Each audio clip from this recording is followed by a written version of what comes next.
Hey, this is Todd.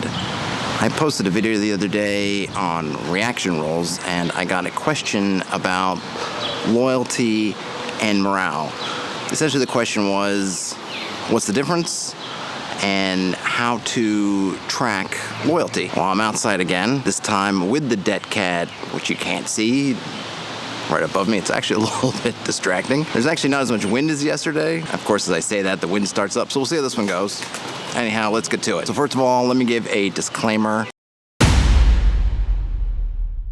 I'm going to mention Lamentations of the Flame Princess in the video. Please do not consider that an endorsement. I would actually love to endorse Lamentations of the Flame Princess. I think as a rule set, it does a lot of things right in terms of updating basic expert. However, it's just so fraught with issues, can't recommend it. That said, there are things that to my knowledge they introduced that I have taken from them and used in my own game. And as much as I'd love to take credit and say, look at this wonderful thing I made up for myself, I didn't, they did. So I want to give credit where it's due, but I'm not endorsing the product. So disclaimer out of the way. The way I tend to think of loyalty and morale is really in some ways the same thing, but on different time scales. We think of morale as a creature's attachment to a cause, and that cause can be their duty, that cause could be a hunger or desire, that cause could be another creature if they are working for something else or subservient to something else. Morale is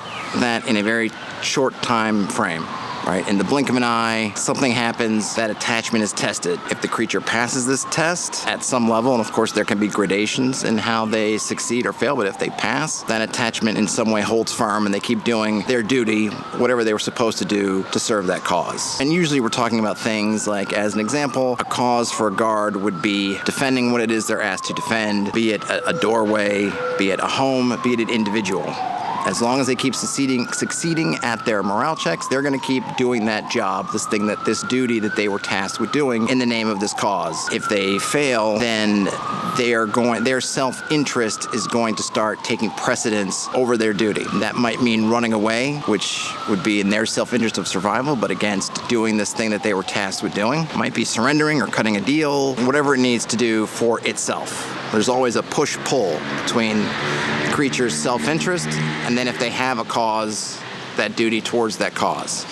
And morale is a measure of, in a particular moment, where they are in that spectrum, with the consequence being what they do according to their morale in that moment. When we look at loyalty, you're really measuring that over a long-term scale. The way I like to do it, and it's the way that I believe it's Lamentations of the Flame Princess that introduced, at least into my mind, into my recollection, was creating essentially a morality score that is not unlike an attribute score, ranging from 3 to 18 with the same sort of modifiers sketched out in between those numbers.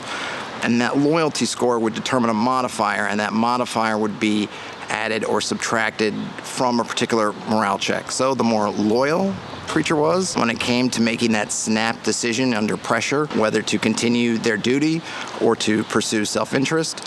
If they were very loyal, there'd be a positive modifier, and it'd be harder for them to fail that morale roll. And in fact, even their failures, they couldn't fail as badly as somebody without a modifier if it's positive. And of course, it's negative, harder to, but that's how they worked. So if you were, and really loyalty comes up when you're talking about retainers, hirelings, henchmen, these sorts of things. So you would have a loyalty score that you would follow, you would track for a creature. When morale checks would come up, you could check their loyalty, roll the morale with the modifier in their loyalty, bam, you would figure out what they did in a moment. I believe the first edition DMG has an extraordinarily detailed loyalty, I think they call it loyalty system mechanic. I believe theirs goes from, I think, a 0 to 100 scale, and it has lots of modifiers you can add in. So if you want to get super granular, you can use that system. I find the Lamentation system works fine. And if it makes sense, if you look at a monster stat block, either in a module or in just in their generic stat block, they will have a morality rating. And that really is analogous to their loyalty. Only instead of being a modifier, we can assume that really it's the modifier already added into that loyalty. So you'll think things like goblins, for example,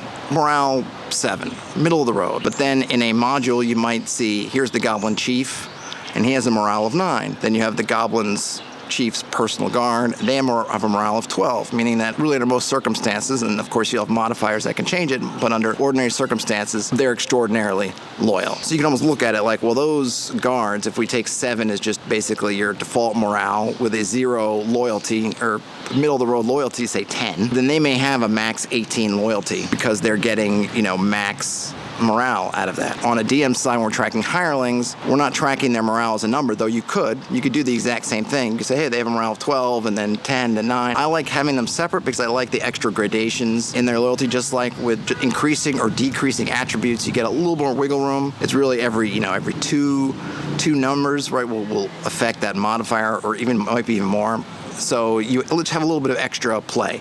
If you feel like you need a larger scale, you can make it a larger scale. Or if you feel like you just want one morale number, you could make it one morale number. That's it.